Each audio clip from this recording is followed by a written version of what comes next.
Fala pessoal, como é que vocês estão? Tudo bem? Bem-vindos a mais um vídeo aqui no canal do YouTube. Hoje a gente vai falar sobre padrões de movimento da flexão durante a avaliação da flexão cervical que você deve ter em mente, tá? Eu não diria padrões, mas eu diria pontos importantes aí, tá? Melhor dizendo, que você tem que ter em mente na hora da avaliação da flexão do pescoço no seu paciente com dor de cabeça. Então fica ligado que depois da vinheta a gente volta.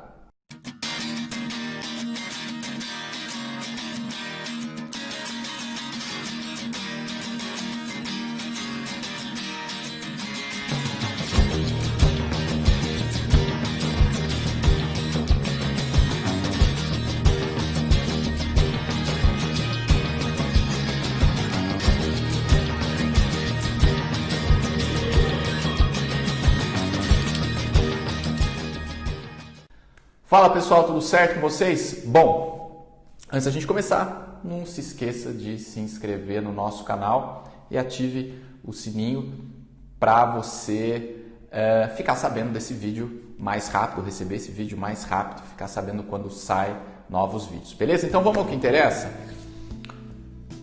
Vocês viram que eu falei sobre extensão cervical no último vídeo e agora a gente vai falar sobre flexão cervical, tá? A avaliação da flexão cervical. Tem alguns pontos importantes que a gente deve levar em consideração. Então eu estou aqui sentado numa maca, tá? Para poder explicar para vocês, porque normalmente você vai avaliar seu paciente sentado, tá bom? Bom, depois que você avaliou a extensão cervical do seu paciente, você vai avaliar a flexão, pode ser flexão ou extensão, tanto faz. Você deve se atentar a alguns pontos importantes. Primeira coisa, o queixo do paciente tem que ir até o externo, tá? Peça para ele fazer o movimento, ok? E normalmente você vai reparar uma certa retificação da curvatura da cervical, tá? Então isso é o que a gente espera que aconteça, beleza? Tá? Mas isso não é o ponto mais importante, tá? Há pacientes com aumento, diminuição da curvatura da cervical, né? E não interfere em nada. Hoje a gente sabe que as evidências mostram que posição de cabeça, postura tem uma relação muito fraca, tá, com dor de cabeça. Bom, então essa é o primeiro ponto, mas eu diria que é o menos importante. Então, você espera naturalmente, anatomicamente, biomecanicamente que haja uma retificação da curvatura, uma diminuição da curvatura lordótica aqui da cervical, beleza? Beleza. Mais importante do que isso é o padrão de movimento, é a dinâmica do movimento, não a parte óssea ali, tá? É a dinâmica muscular do movimento. Isso sim pode estar relacionado com a condição do seu paciente. Toda vez que ele fizer flexão, pode ser que durante a flexão ele já fale, já está doendo, já está doendo. Essa dor, fique atento para ver se não tem alguma coisa relacionada com o tecido neural. No caso aqui a gente pode estar falando das meninges, né? Então se o seu paciente faz a flexão, ele já começa a falar que dói o pescoço inteiro, para tirar a dúvida, peça para ele fazer já a flexão, antes de fazer a flexão do pescoço, tá? Faça uma flexãozinha cervical, vou fazer de lado para vocês verem, tá? Peça para ele fazer uma flexãozinha crânio-cervical, flexão de cabeça, e aí sim ele já faz a flexão. Por que isso? Porque ele já sai tensionado. Então se você fizer isso e ele fala, nossa, essa é a minha dor, piora, isso é sinal de irritabilidade do tecido neural, é sinal de irritabilidade das meninges, por exemplo. Tá? Então isso é muito comum, porque tem pacientes que até vão fugir involuntariamente do movimento. Ele vai fazer a flexão e vai tentar fazer uma extensãozinha crânio-cervical no fim da flexão. Isso aqui, ó. Ele vai tentar fazer uma extensãozinha no final para ver se ele consegue fugir dessa tensão.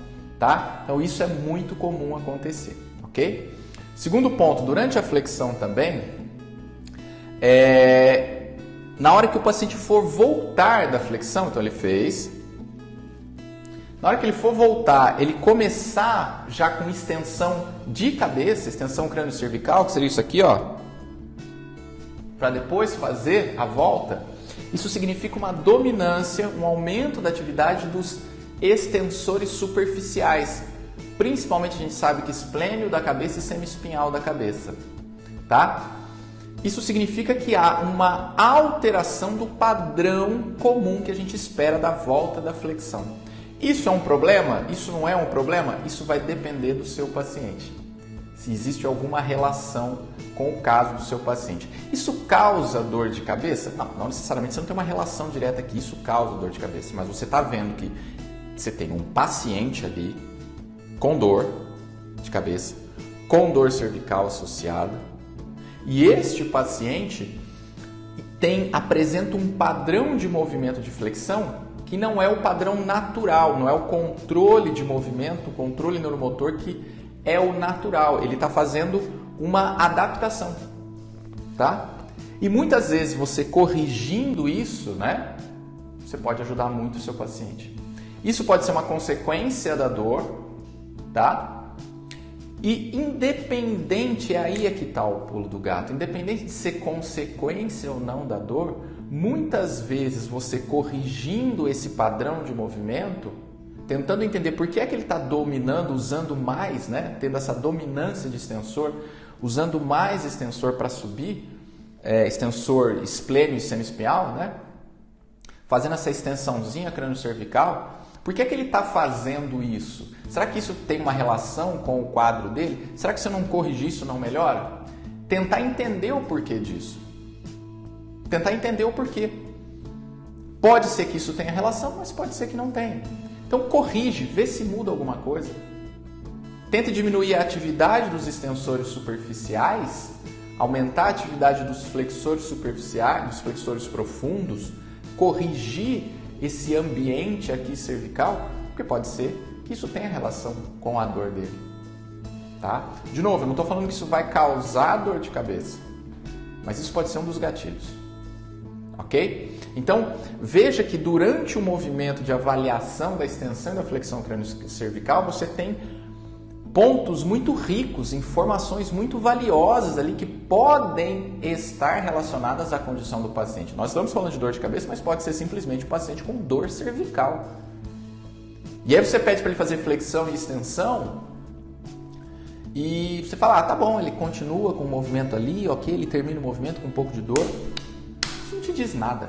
Agora avalie o padrão de movimento. Como é que ele faz? Como é que ele executa essa flexão? Como é que ele executa essa tarefa de extensão? Ele está fazendo adaptações? Ele está compensando?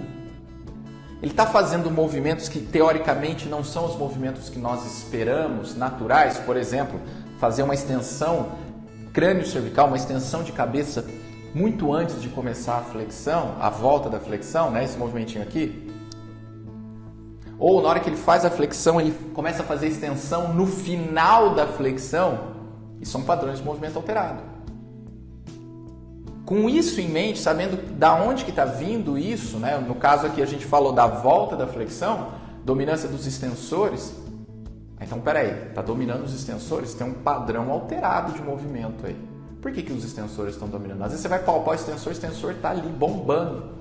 Ponto gatilho, dor pra caramba. Por que o extensor está dominando? Será que esse pescoço está fraco? Será que os flexores profundos, que são músculos importantes ali, estão fracos? Estão com alteração da ativação? Tudo isso leva em consideração. Esses vídeos, gente, são para informar, mas também para provocar e pôr mais dúvida na cabeça de você. Para fazer você estudar. Para você continuar estudando anatomia, continuar estudando biomecânica, continuar estudando cinesiologia. Não é só isso que vai resolver o problema do seu paciente, mas é tão importante quanto você estudar, por exemplo, educação em dor, a forma como você aborda o seu paciente. Tá? Muitos pacientes que às vezes podem vir para você, é uma dor persistente, o paciente está cheio de problemas e não sei o quê. E às vezes é uma condição mecânica teoricamente fácil de avaliar e de resolver.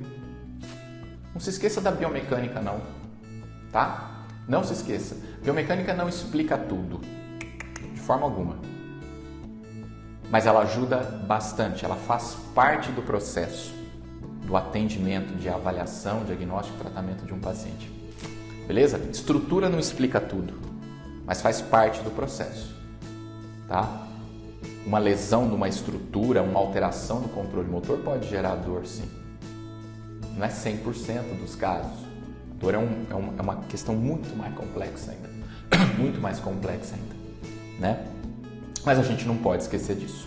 A gente não pode esquecer da mecânica, da biomecânica, ok? Vamos dar importância para ela, que ela merece. Mas ela não é a rainha. A biomecânica não é a rainha que explica tudo como a gente achava alguns anos atrás. Beleza? Cada um no seu quadrado, cada coisa no seu lugar. Tem pacientes que a biomecânica vai ser mais importante, tem pacientes que a questão ali de comportamentos disfuncionais, como hipervigilância, pensamentos catastróficos, estão interferindo mais na dor.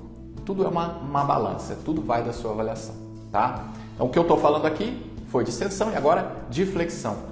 Preste atenção nesses padrões alterados, tá? Então, resumindo, flexão, o paciente fez uma extensãozinha no final, ele está tentando fugir, tá, de uma tensão aumentada, principalmente nas meninges. Então, pode haver processo inflamatório, irritabilidade tecidual, meníngea, tá? Muito comum nas dores de cabeça. Ele está tentando fugir disso, tá? E a volta da flexão. Quando ele faz a volta da flexão, se ele começar já muita extensão de cabeça, isso significa que os esplênios superficiais estão dominando, já estão entrando antes da hora. Então tenta baixar, tenta desligar esses esplênios e possivelmente ele está precisando de ativação de flexores profundos. Beleza? É isso, gente.